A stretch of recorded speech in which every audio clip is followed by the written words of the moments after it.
Hello, welcome back to our YouTube channel study for Khaki. I hope कि आप लोग बहुत अच्छे होंगे और आपने कल यानी संडे को आरडब्ल्यूए का यूपी पुलिस कांस्टेबल का मॉक दे दिया होगा। तो साथियों, उसी मॉक टेस्ट के बारे में बात करूंगा। हम लोग जानेंगे कैसा रहा मॉक टेस्ट का लेवल, आज का सिर्फ स्कोर कितना होगा और मेरा स्कोर क्या है। तो सीधे चलते हैं आरडब्ल्यूए के मॉक टेस्ट इंटरफेस पर। ठीक है साथियों, चलते हैं। साथियों, हम लोग आ गए हैं मॉक टेस्ट के आरडब्ल्यूए के मॉक टेस्ट इंटरफेस पे। तो ये यूपी कांस्टेबल 2026 का ये है। ठीक है, तो साथियों ये अगर आपको सही से स्क्रीन दिखाई दे रही हो तो ये 244 नंबर है। चलिए मैं इसको रोटेट करने की कोशिश करूँगा हर सेक्शन में। नहीं, ये रोटेट नहीं हो रहा है। चलिए मैं ऐसे ही बता दे रहा हूँ कि मेरे 244 नंबर है, 122 क्वेश्चन चाहिए, 28 क्वेश्चन कर लेते हैं।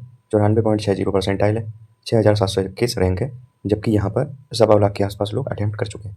ठीक है साथियों, तो ये है मेरा स्कोर। ये मैं रोटेट करने की कोशिश करूँगा।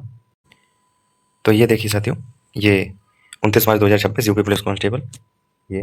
ठीक है ना, मार्क्स देखते हैं। 224 मार्क्स हैं और 6721 भी रैंक अभी दिख रही है, जबकि 1,24,453 बच्चों ने एग्जाम को अटैम्प्ट किया है।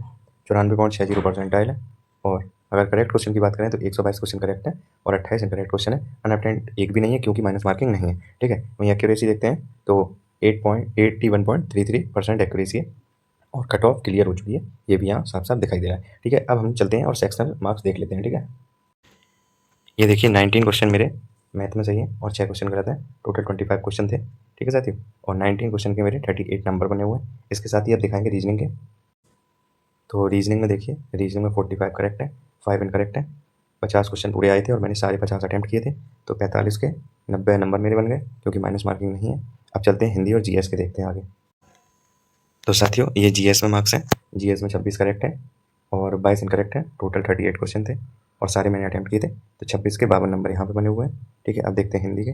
तो हिंदी में मेरे करेक्ट हैं 33, जिससे कि नंबर बनेंगे 66 और 4 इनकरेक्ट है। 37 क्वेश्चन थे। ठीक है साथियों, थोड़ी सी मिस्टेक मैथ में हुई है और थोड़ी रीजनिंग में सिली मिस्टेक हुई है। बाकी जीएस और हिंदी में 4 से 5 क्वेश्चन अच्छे थे। तो अब हम लोग जान लेते हैं कि सेफ स्कोर क्या रह सकता है इस मॉक टेस्ट का।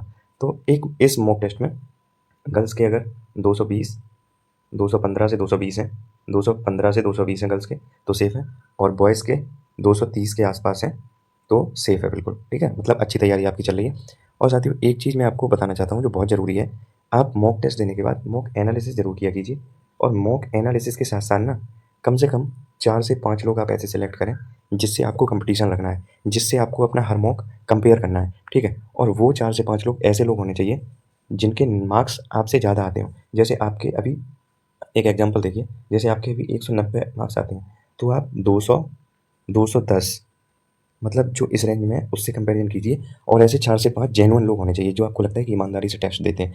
ऐसे जो 200 पे है वो अपने आगे जिसके 210, 215, 220 आते हैं उससे कंपैरिजन करेगा।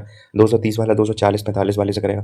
ठीक है, इससे क्या होगा, जब आप इससे कंपैरिजन करेंगे तो आप यहाँ तक आने की कोशिश करेंगे। फिर आप जब यहाँ पहुँच जाएँगे तो यहाँ तक आने की कोशिश करेंगे। फिर 210 से 220, मतलब कभी भी आप अपने से जिसके नंबर कम आते हों या बराबर रहते हों उससे कंपैरिजन मत कीजिए। थोड़ा अंतर ज़रूर है 5 से 6 क्वेश्चन का, और बहुत अंतर भी ना रहे जिससे आप डिमोटिवेट हों कि आप अभी 190 पे हो, 240-45 वाले से कंपेयर करें। आप एनालिसिस देखें, आप वहाँ से गलतियाँ सीखें, लेकिन आप उनकी बराबरी आप ये सोचें कि अगले मूव में या उससे अगले में हो जाएगी, नहीं। लेकिन 1 डेढ़ महीने में आप वहाँ भी पहुँच जाएँगे। क्यों? 240, 245, 250 वालों की आपको एनालिसिस तो देखनी है, क्योंकि आपको ये देखना है कि वो कहाँ गलतियाँ नहीं कर रहे हैं, कहाँ आप गलतियाँ कर रहे हैं, तो वो गलतियाँ आपको रिपीट नहीं करनी है। देखिए, आप रिपीटेड गलतियाँ करेंगे तो कभी मॉक में नंबर आपके ज़्यादा नहीं आएँगे।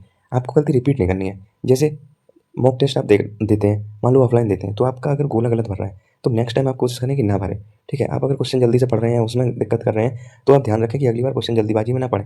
आप पे कैलकुलेशन मिस्टेक हो रही है, तो नेक्स्ट टाइम कैलकुलेशन मिस्टेक ना हो। रिपीटेड गलतियाँ नहीं होंगी, तो गलतियों में सुधार होगा। और गलतियाँ गिनी-चुनी होती हैं, 10 होंगी, 20 होंगी। एक मॉक टेस्ट में 2 गलती सही हुई, 3 गलती, 4 गलती, ऐसे आगे, आगे, आगे आपकी गलतियाँ कम होती चली जाएँगी, तो नंबर कम कटना शुरू हो जाए। नंबर कम कटेंगे तो आपके नंबर अच्छे आने शुरू हो जाएँगे। ठीक है साथियों, वीडियो अच्छी लगी हो, हेल्पफुल लगी हो तो वीडियो को लाइक करें, जो नए साथी हैं चैनल को सब्सक्राइब करें और मॉक एनालिसिस ज़रूर देखें। ठीक है साथियों, बहुत-बहुत धन्यवाद।